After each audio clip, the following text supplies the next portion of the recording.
اعوذ باللہ من الشیطان الرجیم بسم اللہ الرحمن الرحیم۔ آج ہمارا سبق سورہ فرقان کا شروع تو ہے، لیکن اس سے پہلے گزشتہ رات ایک واقعے کی طرف آپ لوگوں کی توجہ کرانا جو ہے وہ ضروری سمجھتا ہوں۔ رات کو ندیم بھائی میرے ساتھ بیٹھے ہیں کہ میں اور یہ واک کر کے آئے، انہیں میں نے کہا آپ گھر جائیں، میرے بال کافی بڑے ہیں، میں ذرا تھوڑا سا ٹرم کروا لوں اور مونچھیں بھی ہیں تھوڑی صاف کروا لوں۔ تو وہ ہمارے گھر کا پرانا بال کاٹنے والا ہے، بہت پرانی دوستی ہے میری اس سے۔ تو اچھا میں گیا بیٹھا تو وہ فون ایک آ رہا ایک جا رہا ایک آ رہا، ٹھیک ہے میں بھی بھیجتا ہوں میں کرتا ہوں، ٹھیک ہے میں نے کہہ دیا ہے۔ جب میں پہنچا تو وہ 2.5 لاکھ روپیہ کسی کو بھیج چکا ہوا تھا اور اس کو کہہ رہا تھا کہ بھئی میں نے 2.5 لاکھ بھیج دی ہے، تو باقی میں ابھی کچھ دیر تک اور بھیجتا ہوں۔ اب اس نے میرے بال کاٹنے شروع کیے تو وہ بیچ بیچ میں بار بار کالیں آئیں۔ اب وہ کبھی مجھے چھوڑے فون اٹھائے، اچھا میں کہہ دیا ابھی 10 منٹ صبر کریں، اس کی لمٹ ختم ہو گئی ہے جی، باقی 12 بجے کے بعد بھیجے گا، 2.5 لاکھ روپیہ لمٹ تھی۔ میں نے اس سے پوچھا، میں نے کہا خادم بھائی کیا معاملہ ہے، کیا کیوں اتنی افراتفری میں ہے؟ تو پھر جو اس نے جو بات بتائی نا، میں مختصر بتاتا ہوں۔ میں نے اس سے روکا، میں نے کہا خادم بھائی 1 منٹ، یہ آپ کے ساتھ بہت بڑا ہاتھ ہو گیا۔ طریقہ واردات دیکھ لیں اس نے کیا۔ اسی خادم کے ایک دوست جو اسپین میں رہتا تھا، ہیکرز نے دیکھا جی کہ یہ بندہ کہاں رہتا ہے، اسپین میں رہتا ہے۔ ہیکر نے اس اسپین والے بندے کی تصویر کو لیا، اپنی آئی ڈی پہ چپکائی اور اس کو فون کیا کہ یار میں شفقت بات کر رہا ہوں، تو کیسا ہے تو، ٹھیک ہے خیریت سے ہے؟ اصل میں 25 لاکھ روپے تجھے بھیج رہا ہوں، میں ڈائریکٹ اپنے گھر اس لیے نہیں بھیج سکتا کہ اگر میں نے بھیج دیے تو وہ نیب والے پکڑ لیں گے اور بڑا ٹیکس ہو جائے گا، تو مجھے اپنا آئی ڈی کارڈ سینڈ کر، تو میں اس نام پر تاکہ تجھے 25 لاکھ روپے ابھی سینڈ کر دوں۔ تو صبح ہوگی تو کسی بھی یو بی ایل کی برانچ سے جا کے لے لیں، بلکہ جب تیرے اکاؤنٹ میں آئیں گے نا تو یو بی ایل کی طرف سے تجھے کال بھی آ جائے گی۔ ایسا ہی ہوا، اس نے آئی ڈی کارڈ سینڈ کی، یہ میرے سے پہلے کی باتیں ہیں جب میں اور ندیم شاید واک کر رہے تھے۔ آئی ڈی کارڈ سینڈ کر دیا اس نے، ٹھیک ہے۔ انہوں نے ویسٹرن یونین کی جعلی سلپ اس کو سینڈ کر دی، جس پہ میں نے خود دیکھا 25,78,382 روپے، اس پہ اس کا نام بھی لکھا ہوا خادم حسین، بھیجنے والا اسپین سے بندہ، اور ڈیلیور ٹو خادم، آئی ڈی کارڈ نمبر جس طرح وہ انہوں نے کرا کرنا۔ تو آگے رسید ٹھیک 7-8 منٹ بعد اس کو ایک وہی نمبر جو میرا بھی یو بی ایل کا اکاؤنٹ ہے، اسی کی لائن نمبر سے 11188828 کر کے نمبر ہے، اس کو کال آئی، جناب آپ خادم حسین صاحب بات کر رہے ہیں؟ ہاں جی، آپ کے 25 لاکھ اتنے پیسے آپ کے آئی ڈی کارڈ پر آئے ہیں، تو صبح آپ جہاں رہتے ہیں قریبی یو بی ایل کی برانچ میں جائیے گا تو لے لیجیے، نکلوا لیجیے گا۔ پکا ہو گیا۔ 3-4 منٹ بعد اس بندے کا دوبارہ فون آیا کہ پیسے مل گئے، فون آ گیا کراچی کی بینک سے ہیڈ، ہاں جی آ گیا۔ اچھا یار اس طرح کر، میں دیکھ اسپین تو آیا ہوں، لیکن میں تو پتا کس حالات میں آیا تھا، جس ایجنٹ کے تھرو میں آیا تھا نا وہ بہت تنگ کر رہا ہے، 2.5 لاکھ روپیہ اس کو دینا ہے، ٹھیک ہے، 2.5 لاکھ روپیہ جس سے میں نے ٹکٹ لیا تھا اسپین کا اس کو دینا ہے، اور 2.5 لاکھ روپیہ اس نے کہا جی میں کسی سے کچھ چیزیں لے کر آیا تھا، تو یار یہ مجھے بہت تنگ کر رہے ہیں، تو اس طرح کرنا، یہ تو 2.5 لاکھ روپیہ ان تینوں کو بھیج دے، صبح 9 بجے پیسے تو آ گئے تیرے پاس، تو صبح 9 بجے جا کر تو کیا کریں، نکلوا لی۔ وہ اللہ تعالیٰ کی سادی روح، ٹھیک ہے۔ اس نے میں جب اب میں انٹر ہوا بال کٹانے کے لیے، اتنے میں وہ 2.5 لاکھ اس کو ایک کو بھیج چکا ہوا تھا، دوسرے کا فون کرنے لگا تھا کہ یار ہم نے کتنے بجے پہنچے وہاں پہ، 11:30 بج گئے ہوئے تھے نا، تو اس کو فون پہ کہہ رہا تھا یار کہ میری لمٹ 2.5 لاکھ کی تھی، وہ میں نے بھیج دی ہے، اب 12 کے بعد جب 12:30 ہوں گے نا، 12 تو نیا دن چڑھے گا تو میں تو 2.5 اور بھیج دوں گا۔ تو اس سے میں نے کہا یہ کیا معاملہ، اس نے بتایا، میں نے دیکھا، میں نے کہا یار یہ بہت بڑا آپ کے ساتھ کیا ہو گیا، دھوکہ ہو گیا۔ وہ مانے ہی نہ، اتنا پکا اس نے، اور نہیں احسن بھائی یہ میرا آئی ڈی کارڈ، یہ دیکھیں ویسٹرن یونین کی سلپ، یہ 9 نمبر کا کوڈ، یہ دیکھیں نمبر مجھے یو بی ایل سے فون آیا۔ میں نے کہا جناب ایسے فون ہم روزانہ دیکھتے ہیں، آپ لوگوں کو ابھی بتانے کا مقصد یہ ہے کہ ایسی کالز کسی بھی آئے، یاد رکھیں بینک کا نمائندہ کسی صورت اہل نہیں ہے آپ کو فون کرنے کا کہ بینک کا نمائندہ آپ کو فون کرے، ایزی پیسے کا نمائندہ آپ کو فون کرے، یہ کسی بھی طور پر وہ اہل نہیں ہے، جو کرے گا وہ کوئی اسکیمر ہوگا، فراڈیا ہوگا۔ تو یہ اس لیے میں آپ لوگوں کو بتا رہا ہوں کلاس سے پہلے، یہ کلاس ریکارڈ بھی ہو رہی ہے، یہ سبق بہت سے لوگوں کے پاس جاتا ہے کہ اس طرح ہمارے کئی بھائی بہن جو ہے نا وہ پھر یہ صبح ایف آئی اے گیا وہاں پہ کرانے، کہتا ہے حسن بھائی یہاں تو میں دیکھ کے حیران رہ گیا، میں تو 2.5 لاکھ کروڑ تھا، میرے آگے ایک بزرگ تھے وہ 10 لاکھ روپے سینڈ کر چکے ہوئے تھے۔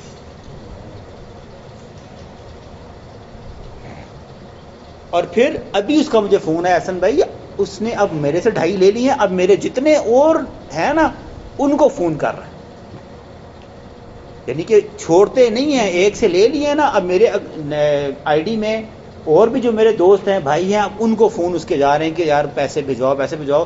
وہ شکر ان کا آپس میں یہ ہوگا تھا، تو کہتا جی کہ یہ اتنا بڑا اسکیم ہے، ٹھیک ہے۔ اب وہ گیا نا، نے کہا جی اکاؤنٹ نمبر تو آپ نے سینڈ کر دیا، اگر یہ بندہ پاکستان میں ہوا پھر تو مسئلہ، کیونکہ ہمیں تو 3-4 گھنٹے لگتے ہیں، 3-4 گھنٹے میں، کیونکہ ذریعہ بات ہے اکاؤنٹ میں گیا ہے، اکاؤنٹ میں جس بینک میں ہے وہ پوری برانچ لکھی ہوئی ہے، ذریعہ بات ہے جب اکاؤنٹ کھلتا ہے تو اس میں بندے کا پورے کریڈینشیلز ہوتے ہیں کہ نام کیا ہے، بجلی کا بل گیس کا بل لگتا ہے، اگر تو وہ پاکستان ان کا ہوا تو پھر انشاءاللہ تعالی ہم پکڑ لیں گے اس کو۔ لیکن جب میں نے سے پوچھا کہ کہاں، کہتا ہے ملتان سائڈ کے تھے، میں نے کہا تو ٹائر چڑھ گیا کچے دے ڈاکواں دے، ان نے نہیں لگے بہن میں، اللہ من معاف کرے، یہ من لگتا ہے کہ یہ پکے ہی پھنس گئے، واللہ اللہ کرے تیرے لیے آسان، ایسی 900 بازی اس سے بڑی 2.5 لاکھ تو اس نے دیا، جو کہتا ہے میں اتنے رونا گا، میں اگلے بندے کو دیکھا وہ 10 لاکھ روپیہ دے کے پٹ رہا جی، اللہ رحم فرمائے۔ چلے اب ہم اپنا سبق آغاز کرتے ہیں جی۔ اچھا جی، ہمارا جو سبق ہے وہ ہے الفرقان۔ آپ پہلے پڑھ چکے ہیں کہ فرقان کا مطلب کیا ہے جی؟ حق اور باطل میں فرق کرنے والا، یہ قرآن کا نام ہے جی، القرآن المجید فرقان الحمید، ٹھیک ہے جی۔ یہ وہ کتاب ہے جو حق کو بالکل نکھار کر باطل سے الگ کر دیتی ہے، قرآن کا نام ہے، اسی لیے اس سورت کا نام بھی فرقان ہے کہ یہ حق کو باطل کو، اس سورت میں بہت سے ایسے واقعات ہیں جو توحید اور شرک کو نکھار کر الگ کرتے ہیں۔ آپ پہلی 3 آیتیں سنیں گے آپ کو خود سمجھ آ جائے گی کہ کس طرح رب نے توحید کو شرک سے، سنت کو بدعت سے بالکل نکھار کے سائڈ پہ کر دیا، ٹھیک ہے جی۔ معبود اور غیر معبود کا فرق کہ کون سی ذات ہے جو عبادت کے لائق ہے، اس کی کون سی کوالٹیز ہونی چاہیے، اور جس میں یہ کوالٹیز نہیں ہوں گی وہ کسی صورت عبادت کا اہل نہیں ہے۔ اور پھر اللہ تعالیٰ نے فرمایا کہ تم ایسے برے انسان ہو کہ اب تم دیکھو کہ خود مانتے ہو کہ یہ عبادت کے اہل نہیں ہیں، پھر بھی ان کو میرے ساتھ تم نے شریک کر کے رکھا ہے۔ یہ پہلی 4 آیتوں کا خلاصہ ہے جو ہم پڑھنے لگے ہیں۔ فرمایا اللہ تبارک و تعالیٰ نے، تبارک الذی، بہت برکت والا ہے وہ، نزل، جس نے نازل کیا، الفرقان، حق و باطل میں تمیز کرنے والی کتاب یعنی قرآن، علی عبدہ، اپنے بندے پر، علی نور ہی نہیں ہے جی، علی عبدہ، محمد کریم صلی اللہ علیہ وسلم کی شخصیت کا نمایاں پہلو۔ اس کلمے کو پڑھ کر بندہ مسلمان ہوتا ہے، اشہد ان لا الہ الا اللہ وحدہ لا شریک لہ واشہد ان محمدن عبدہ، کہ محمد صلی اللہ علیہ وسلم اللہ کے بندے ہیں، سب سے کمال کے بشر ہیں۔ بشر ہونا یہ نبوت کی اعجاز ہے، ٹھیک ہے جی۔ اگر ہم معاذ اللہ انبیاء کرام کو نور سمجھیں تو نوری مخلوق نے تو بشری مخلوق کو کیا کیا ہے جی؟ سجدہ کیا ہے۔ فرشتوں سے سجدہ اللہ نے مٹی کو کرایا ہے۔ اور اگر کوئی شخص نبی کو نور سمجھے تو ان انٹینشلی وہ نبی کی اہانت کا، ان کی تکریم کا، ان کی تکریم پر کیا، جس کو گستاخی کہہ سکتے ہیں، اس کا مرتکب ہوتا ہے۔ انبیاء کرام سب ہی بشر تھے جی، اور بشر یہ سب سے اونچی اشرف المخلوقات ہے جی۔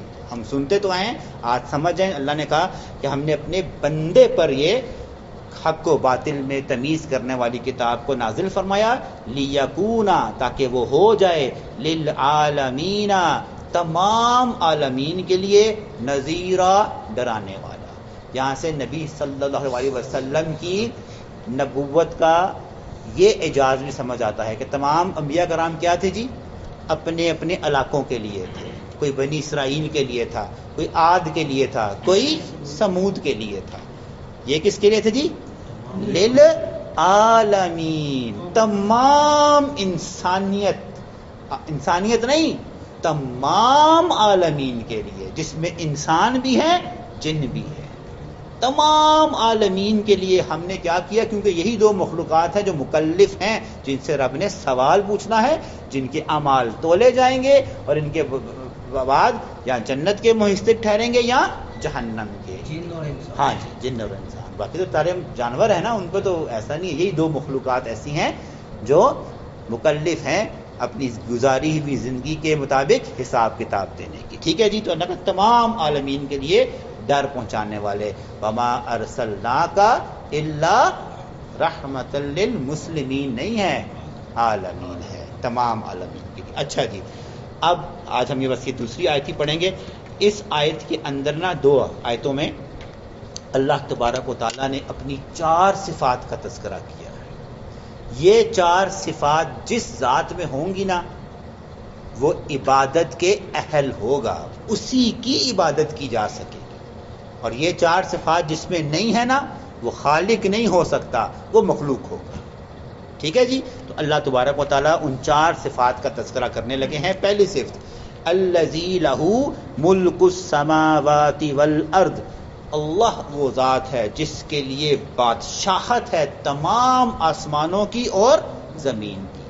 کون ہے جو آسمانوں اور زمین کے کا بادشاہ ہے؟ کوئی ہے؟ کوئی مخلوق تو ایک ذرے کا بھی مالک نہیں ہے جی.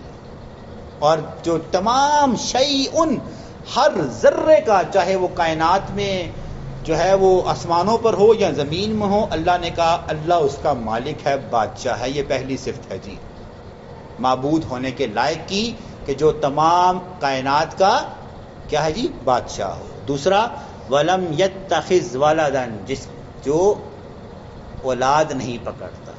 اب جس کو آپ دیکھیں، جس کو اللہ کے ساتھ مخلوق ٹھہرایا گیا ہے، اس کی کیا ہے جی؟ اولاد ہے جی. ٹھیک ہے جی. اللہ کی کوئی اولاد نہیں ہے. اولاد ہونا کمزوری ہے، اولاد ہونا مخلوق ہونے کی نشانی ہے جی. اگر معاذ اللہ کی بھی اولاد ہو تو پھر اللہ تو خالق نہ ہوا، پھر تو اللہ بھی کیا ہوا؟ مخلوق ہوا. ٹھیک ہے. تو اللہ نے کہا اس کا کوئی ولد، کوئی اولاد اس کی نہیں ہے. تیسرا، ولم یکن لہ شریک، کوئی بھی شریک نہیں ہے فی ملکی، اس کی بادشاہت میں. وہ کہہ دے کن تو کیا ہوتا ہے جی؟ فیکون ہوتا ہے. وہ کوئی فیصلہ کر دے، کوئی اس فیصلے کو روکنے والا نہیں، کوئی اس فیصلے کو بدلنے والا نہیں. اللہ نے کہا اتنی بڑی ہے، کوئی اس کی بادشاہت میں شریک ہی نہیں. انبیاء کرام بھی شریک نہیں، کوئی اس میں فرشتہ شریک نہیں، کوئی مخلوق کوئی بھی اس کی بادشاہت میں ذرہ برابر بھی شریک نہیں. اور چوتھی صفت، وخالق کل شیء، اس نے سب کچھ اس نے پیدا کیا ہے. جو اللہ کے ساتھ لوگوں کو معبود بناتے ہیں وہ تو ایک ناخن بھی پیدا نہیں کر سکتے. پیچھے آپ پڑھ کر آئے 17ویں سپارے میں اللہ نے کہا لن یخلقوا ذبابا، وہ مکھی بھی پیدا نہیں کر سکتے. تو اللہ نے کہا ہر چیز کو پیدا کرنے والا وہ، اور خالی پیدا نہیں کیا، فقدرہ، بہترین اندازے کے ساتھ پیدا کیا، تقدیرا، اور اس کی تقدیر تک لکھ لی وہ کب آئے گا دنیا میں، کیا کھائے گا، کب پیے گا اور کب مر جائے گا. یہ صفت کس کی ہے جی؟ اللہ تبارک و تعالیٰ کی. تو اللہ تبارک و تعالیٰ نے فرمایا یہ ہے. اب اللہ نے کہا جو تم لوگوں نے معبود بنائے ہیں جی، یہ بات ہم ختم کرتے ہیں. یہی 4 صفتیں ٹھیک ہے اللہ نے بیان کی. وَاتَّخَذُوا مِن دُونِهِ، تم تو بنا لیتے ہو اللہ کے سوا آلِہَةً، کیا معبود، کیا لا یخلقون شیئا وہم یخلقون، انہوں نے کچھ تخلیق نہیں کیا بلکہ وہ خود تخلیق کیے گئے ہیں. جو خود تخلیق کیا جائے وہ مخلوق ہوتا ہے جی. ٹھیک ہے جی. اب جس کو اللہ کے ساتھ شریک ٹھہرایا گیا ہے، رام کو دیکھ لیں، کرشنا کو دیکھ لیں، ہمارے ہاں اگر مسلمانوں میں ہیں تو داتا و دستگیر غوث اور اعظم ان سب کو دیکھ لیں، یہ کون تھے جی؟ کیا ان کے ماں باپ نہیں تھے؟ تھے نا. ان کو تخلیق کس نے کیا؟ اللہ نے کیا. ٹھیک ہے، جو اللہ نے کہا. اور کیا انہوں نے کوئی چیز تخلیق کی ہے؟ غوث اعظم نے یا دستگیر نے یا داتا نے ایک مکھی بھی تخلیق نہیں کر. تو اللہ نے کہا تم ان کو اللہ کے ساتھ شریک ٹھہرا لیتے ہو جو خود مخلوق ہیں، انہوں نے کچھ تخلیق نہیں کیا. ولا یملکون لانفسہم، نہیں ہے وہ مالک اپنے لیے درن، نہ کسی تکلیف کے، ولا نفع، وہ اپنے نفع اور نقصان کے بھی مالک نہیں ہے. جب جتنے لوگ ہیں جن کو اللہ کے ساتھ شریک ٹھہراتے ہیں وہ اپنے نفع نقصان کے مالک نہیں تھے. انہیں پتا ہوتا نا کہ یہاں گر کے مر جائیں گے، کبھی وہ سفر ہی نہ کرتے. انہیں پتا ہوتا نا کہ یار یہاں جاؤں گا تو میری ٹانگ ٹوٹ جائے گی، تو کبھی وہ نہ جاتے. انہیں پتا ہوتا نا یہاں انویسٹ کرنے سے میرا سارا مال رڑ جائے گا، کبھی انویسٹ نہ کرتے. کوئی مالک نہیں تھے، نہ اپنے نفع کے نہ اپنے نقصان کے. اور ولا یملکون موتن، وہ اس چیز کے بھی مالک نہیں تھے کہ خود مر سکیں، ولا حیاتن، نہ اپنی زندگی کے مالک تھے. وہ خود پیدا ہو ہی نہیں سکے. جب اللہ نے ان کا جو وقت لکھا ہوا تھا رب نے ان کو پیدا کیا، جب ان کا وقت ختم ہو گیا رب نے ان کو مار دیا. ٹھیک ہے جی. اور چوتھی بات ولا نشورا، اب وہ مر چکے ہیں نا، ان میں اتنی بھی طاقت نہیں کہ اللہ کے حکم کے بغیر قبروں سے خود زندہ ہو سکے. جتنی مرضی چیخیں ماریں اٹھ بابا، قیامت سے پہلے وہ اٹھ ہی نہیں سکتے. جب تک اللہ ان کو نہیں اٹھائے گا وہ اتنی بھی طاقت نہیں رکھتے کہ وہ اٹھ کر باہر آ کر بتائیں لو جی ہم اٹھ گئے.